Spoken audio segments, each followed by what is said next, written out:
this is the perfect being. Before I destroy your favorite heroes, I'm going to need you to subscribe to the perfect channel UnrealEntGaming and turn on notifications to never miss a single upload. Also follow UnrealEntGaming on these social media platforms to stay connected at all times. And if you don't, then very soon you will all be dead!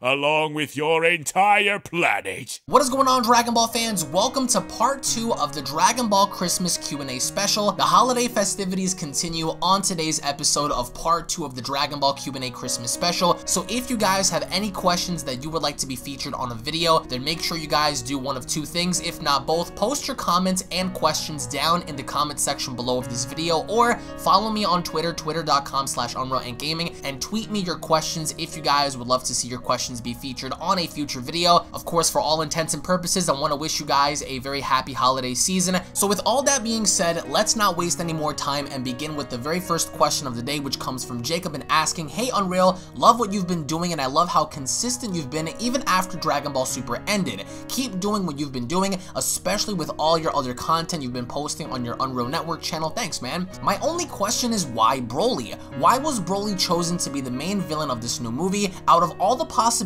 and outcomes, why did they go with Broly and not someone else or someone new?" And to that, I would say it's a little obvious as to why they went with Broly, but at the same time, I can understand why people wanted something new, or someone else for that matter, other than Broly. But you have to understand that Broly in the Western world is a very popular character. Now, Toei Animation and Akira Toriyama and the companies that present Dragon Ball, their influence and their motive is obviously to make a profit. So of course, these companies are in to make money. If you're working for a corporation like this, you would understand that money is essentially the motive. However, I think that with the Broly concept, I'm glad that they shifted the original focus from how Broly was first introduced in seeing a different Broly be portrayed now than how we saw before. Because if you guys remember, Broly, when he was first introduced, he had an incredibly shitty backstory. I mean, especially with Goku. With the concept of King Vegeta, that was good. I loved how Broly was betrayed and looked down upon because he was so strong, and King Vegeta feared that this one child was going to one day rise to overthrow possibly King Vegeta and his son.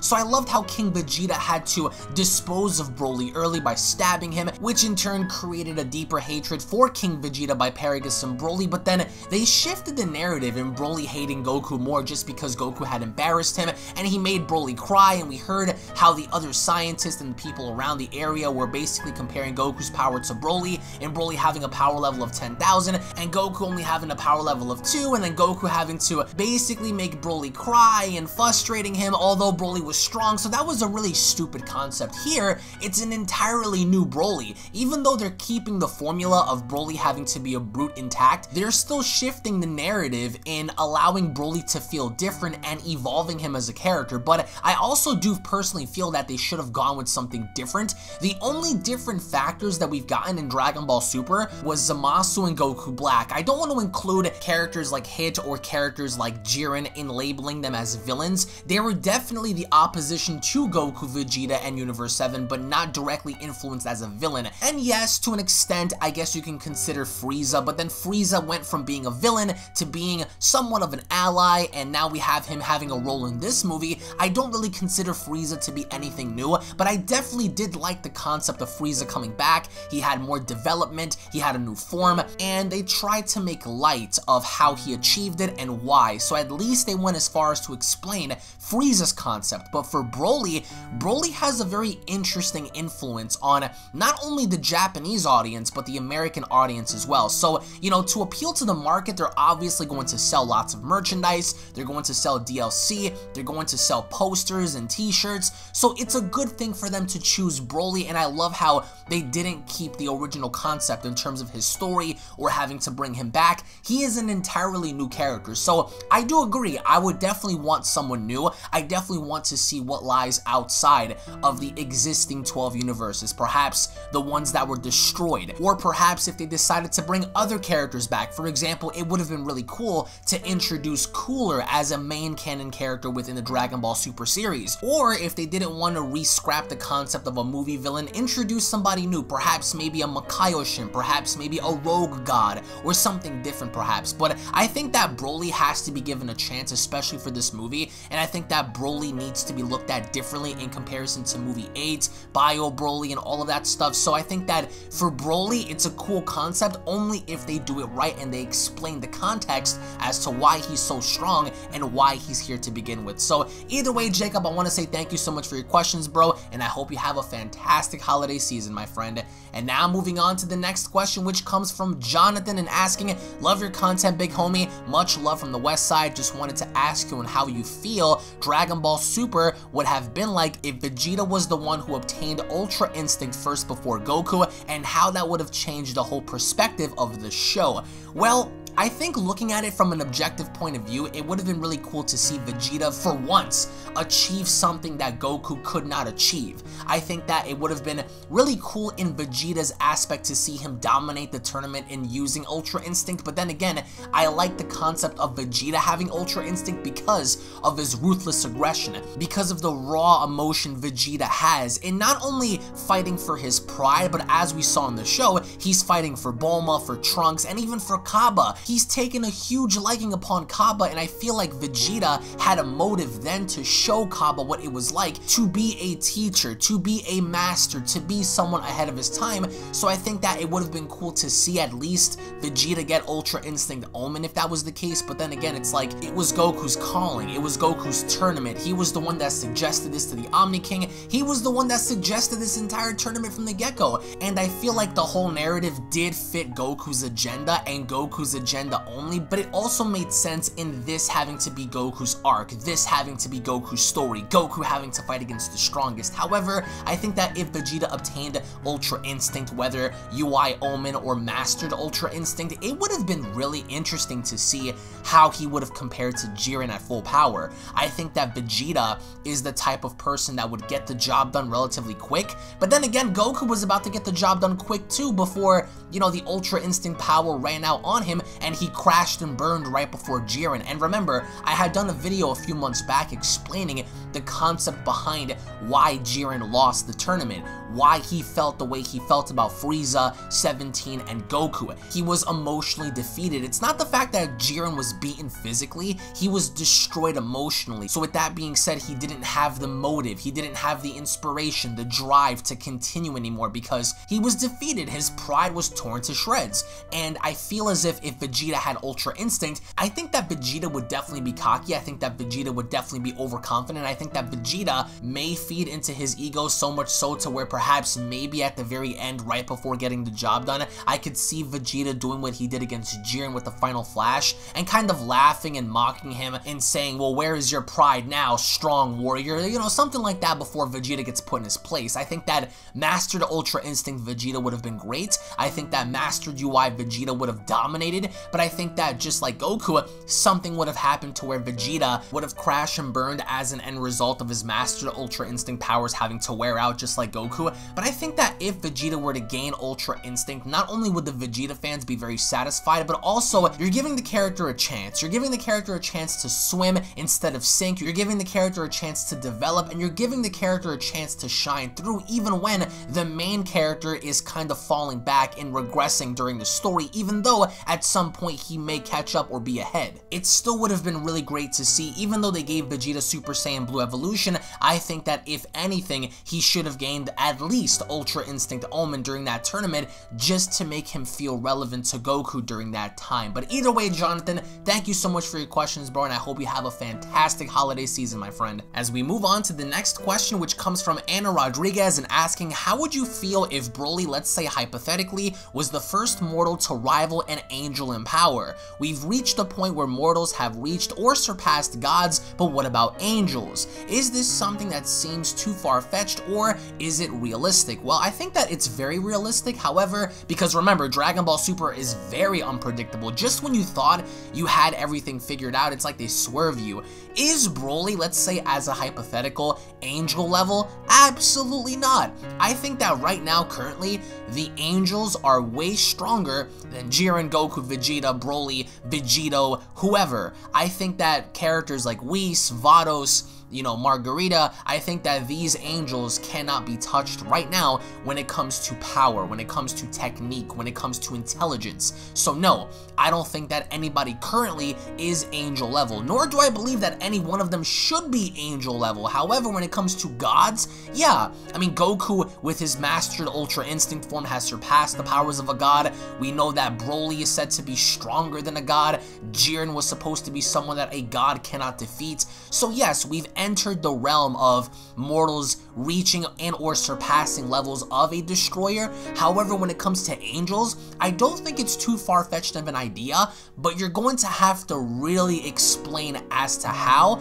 and more importantly, why. So I think that, let's say as an example, like you put it hypothetically, if Broly were to match the powers of an angel, I think that that would not only be overkill, but that would really create such a division within the community, because then out of all characters, you would have Broly be the first one to obtain angel level power. I mean, that would be really egregious, and I think that that really wouldn't make any sense. But I think that later down the line, you could introduce newer characters that perhaps maybe possess that potential in equaling an angel, or perhaps even surpassing them. Now, remember this, even after the angels, there's still more. We have the Grand Priest, we have the Omni King, who in which you cannot destroy. The Omni King cannot be defeated. That's already been stated in the dub and in the sub. So I think that, you know, there's still levels to this. I think that we are far away from seeing anybody reach angel level, unless of course we have Goku tap into another power even far and beyond Ultra Instinct, or maybe perhaps we introduce a new Mega Fusion that even surpasses that of an angel. I don't see anybody currently being that strong.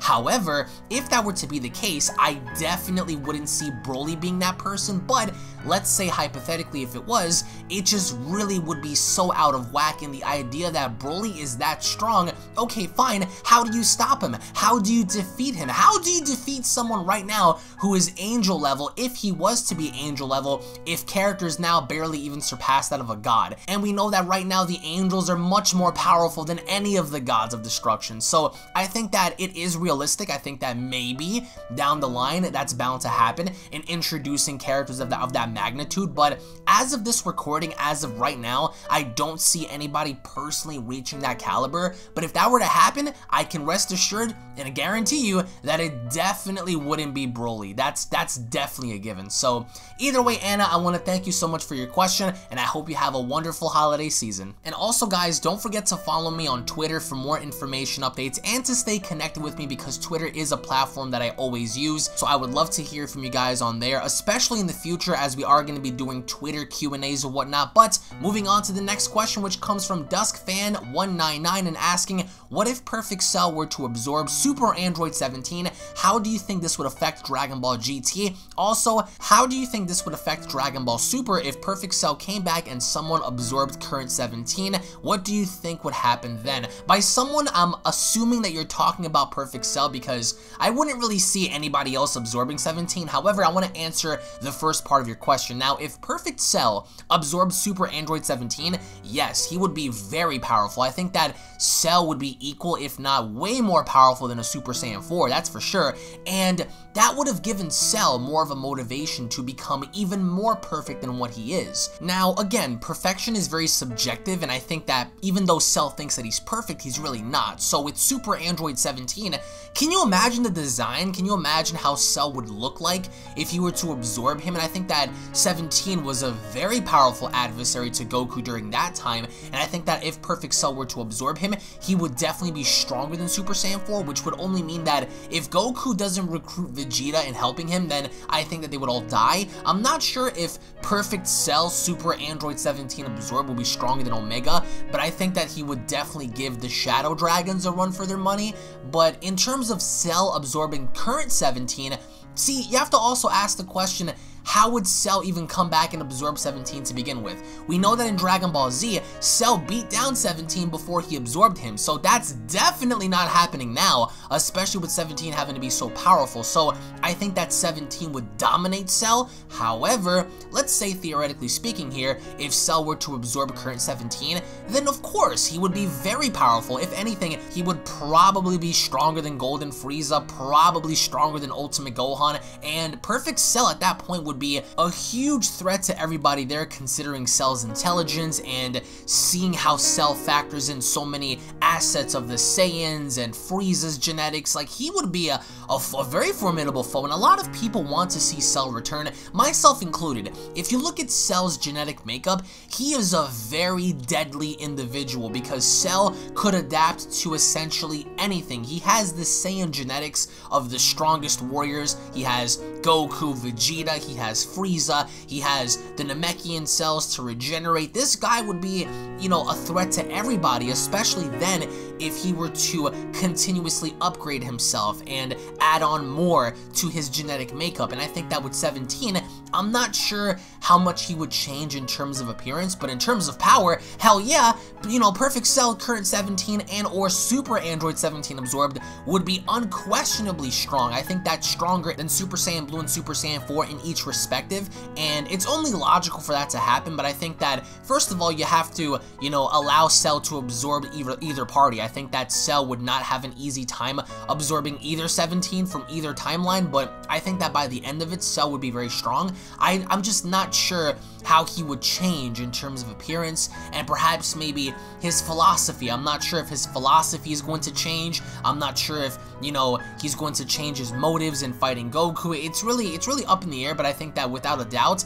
he would be very strong, but I'm not sure if he's going to change in appearance. So either way, my friend, I want to say thank you so much for the questions, and I hope you have a wonderful and awesome holiday season, bro. And now moving on to the next question, which comes from Sadin asking, who do you think was a very underrated adversary to Goku and Vegeta and the Z fighters in Dragon Ball Super? It doesn't have to be someone who was a villain by definition. That's a very good question. I think that in terms of being underrated, I think Hit was definitely underrated. I think that a lot of people gravitated towards Hit because of his techniques, because of what he had to offer, and I think that Hit could have done more in the series, and I think that more could have been elaborated as to what he does. Even though we understood what he does for a profession, we never really dove into why he got into that, or, you know, why he became so powerful, what he had done to prep for the Tournament of Power, these kind of things. And I think Hit would definitely be a good person to have a backstory on and trying to dive more into the lore of Hit,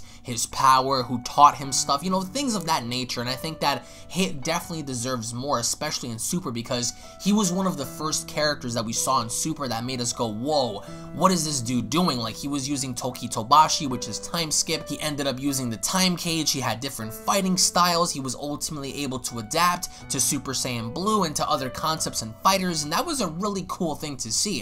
And I think Hit was definitely someone that was looked down upon a lot, and hopefully enough, you know, one day we get to see more from the Hit character. But until then, I mean, it's going to be up in the air as to what they do with him. But if I had to pick one other person that I would have to deem as underrated in terms of being an adversary to Goku and Vegeta, I would probably say it was maybe Future Zamasu, because he was immortal, and I think they kind of overlooked him a lot in paying attention more towards Goku Black, which it did make sense for them to completely disregard Future Zamasu. But then again, what made Future Zamasu so special was he was fighting against Super Saiyan Blue, not being relative to him, but not being able to be killed off. And that was something that was like, okay, well, this dude can't die, so how do we put him down? I think more so Hit than anybody else, for obvious reasons. I think that there were so many other characters that were kind of looked down upon. I think that some of the most overrated characters were obviously Jiren in the Tournament of Power arc. We had perhaps Merge Zamasu. Future Zamasu was looked down upon so much because Goku Black was taking the shine more, which I really did enjoy. I definitely prefer Goku Black over Future Zamasu, but just looking at how they dealt with Future Zamasu, they didn't really look at him like a threat more so than Black.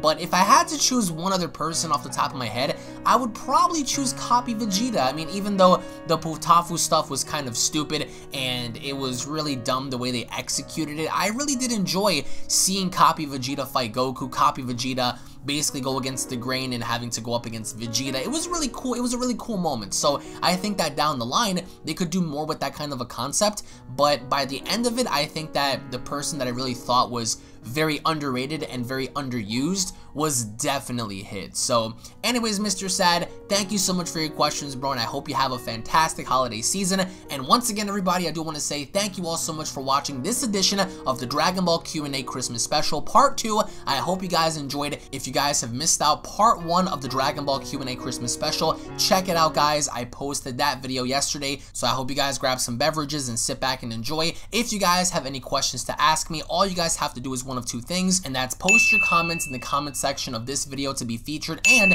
follow me at Twitter at UnrealEntGaming, because as I stated earlier, I am going to be doing more frequent Twitter Q&A videos and whatnot, so I definitely want to see your questions be featured there. Thank you all so much for watching. It's cold as hell in my room. I hope you guys had a great time. It was fun answering these questions, and Dragon Ball as a whole is very unpredictable because anything can happen at any given point. I really do like the concept of where the story's going and what we may see in the future. But with that being said, I would like to hear your responses to all of these questions also in the comment section below. Thank you all so much for watching. If you guys are new to this channel, punch that subscribe button. More importantly, turn on all notifications to never miss a single upload. Tune back in for more, and I'll be seeing you all in part 3 of the Dragon Ball Q&A Christmas Special. Take it easy, everybody. Cue that legendary outro, bitch.